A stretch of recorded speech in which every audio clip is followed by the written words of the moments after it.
Assalamualaikum warahmatullahi wabarakatuh. Salam sejahtera untuk kita semua.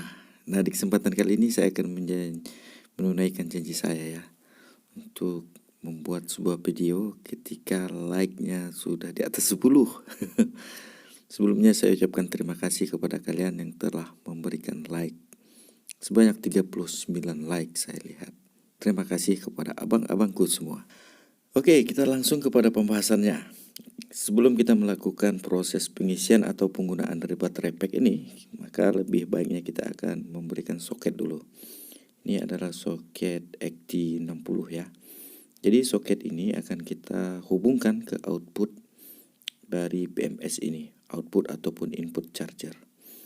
Jadi saya menggunakan kabel merah seperti biasa, dan kemudian untuk minnya kita hubungkan ke kabel hitam. Jadi ini adalah output dari BMS ini. Jangan ngambil dari baterai lagi ya, langsung dari outputnya. Untuk yang pemula. Oke, kalau sudah begini kan mudah. Jadi kita tinggal colokkan saja nanti soket pasangannya ini untuk ke beban yang akan kita aplikasikan. Contohnya, saya akan menggunakan lampu LED ini. Jadi kita tinggal solder saja dari ujung kabel soket XT60 ini, nah, agar pengaplikasian ataupun penggunaan dari baterai pack ini mudah. Oke, ini untuk lampu motor dia sudah cukup terang ya. Satu malaman saya hidupkan gak habis nih. Jadi BMS-nya belum protek. Ini sudah saya uji. Kemudian bisa kita gunakan untuk output lampu pijar. Hal ini sangatlah mudah ya dengan bantuan soket seperti ini. Kemudian jadi baterai pack ini idealnya juga bisa kita menghidupkan bor ya. Nah, di sini saya menggunakan bor 12 volt. Nah, buat jadi bor ini portable lah. Nanti kalau baterainya sudah kita kemas, wah, lepas pula dia. Ya, jadi kita bisa tenteng kemana-mana. Kemudian untuk pembuatan lampu emergency. Jadi baterai lithium biarpun bekas, setelah kita cek kapasitasnya, kita susun dengan baik dan seolah berguna. Sekarang kita akan tes baterai ini dengan domilot elektronik. Kita akan kuras dia, kita hajar, coba berapa ampere dia mampunya. Apakah BMS ini akan protek setelah kita kasih tahanannya melalui domilot ini. Sekarang akan kita cek saja, oke. Tegangannya terbaca di 12,7, 12,6 sebenarnya tuh. Sekarang akan saya coba naikkan duty cycle dari PWM ini. Jadi artinya nilai ohmnya itu akan bertambah. Bukan bertambah, akan berkurang.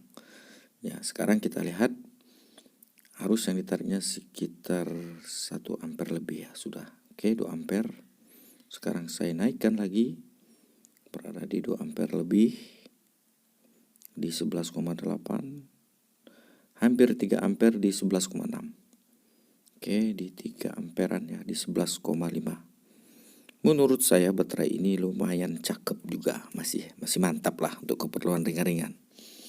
Jadi sekarang sudah 4 ampere. Jadi BMS ini akan cut off ketika baterainya sudah 9 volt ke bawah kalau tidak salah.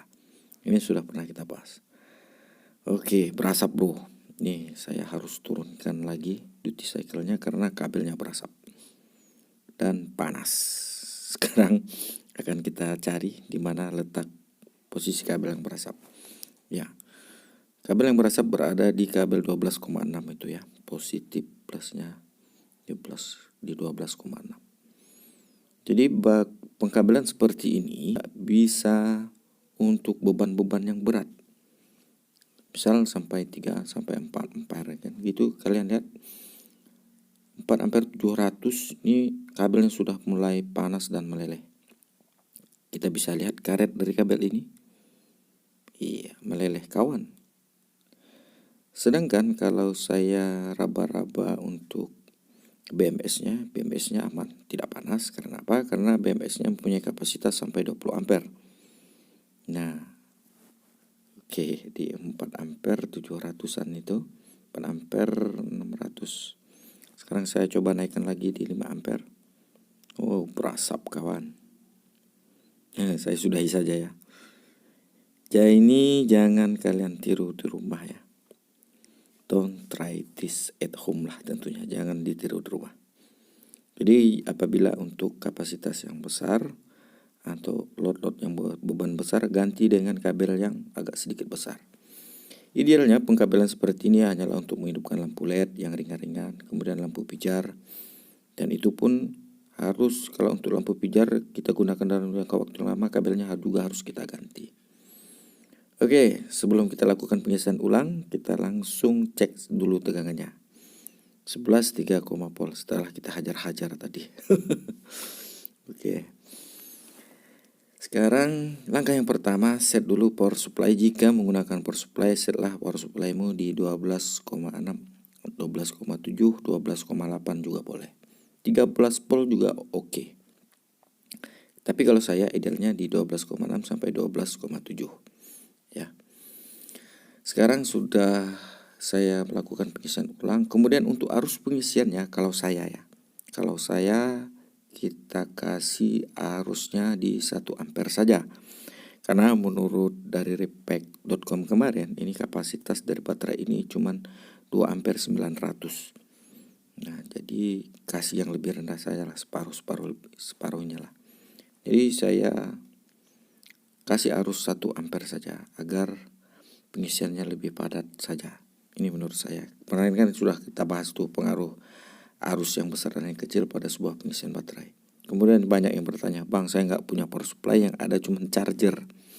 Chargernya 12 volt ataupun ini adalah charger baterai bor cordless, yang mana tegangannya itu kalau tidak salah di 13 voltan. Sekarang kita ukur dulu charger cordless ini. Karena ada yang bertanya, "Bang, nggak punya power supply, yang adanya charger biasa 12 volt." Oh, sekarang kita uji saja. Ini charger cordless ya. Jadi outputnya 13, volt sekian-sekian. Sekarang kita coba ukur. Apakah dia akan melakukan proses pengisian? Maka kita harus mengukur arusnya. Arus yang ditariknya sekitar 600-an, 400-an begitulah. Di tegangan 11 komaan tadi. Beda ya, nanti kalau di tegangan 9 voltan ke atas, dia arus yang ditariknya akan sedikit lebih tinggi. Oke, jadi kalau charger seperti ini mudah ya, ada indikatornya, merah proses pengisian dan hijau maka data penuh. Oke, setelah sekian lama saya menunggu ya dari proses pengisian ini, dan arus yang pun tinggal 11 mA, 10 ya, 10 mA. Oke, sekarang sudah menunjukkan di arus 00 semua. Lampu power supply pun dah hijau tuh. Sekarang akan saya ukur karena indikator penuhnya telah menyala. Oke, sel pertama 4,21. Sel kedua 4,21. Oke. Sel ketiga 4,23. Artinya sel ini terisi dengan baik ya. Di 4,1-an semua, 4,2. Ya, 4,2 semua. Artinya hampir terbalan dengan baik lah. Jadi karena apa? Karena kapasitasnya hampir sama. Oke, demikianlah sahabatku konten kita kali ini. Semoga bermanfaat. Silakan kalian share ke teman-teman kalian jika ini bermanfaat. Salam sehat untuk kalian. Saya Yurus Elektro. Wassalamualaikum warahmatullahi wabarakatuh.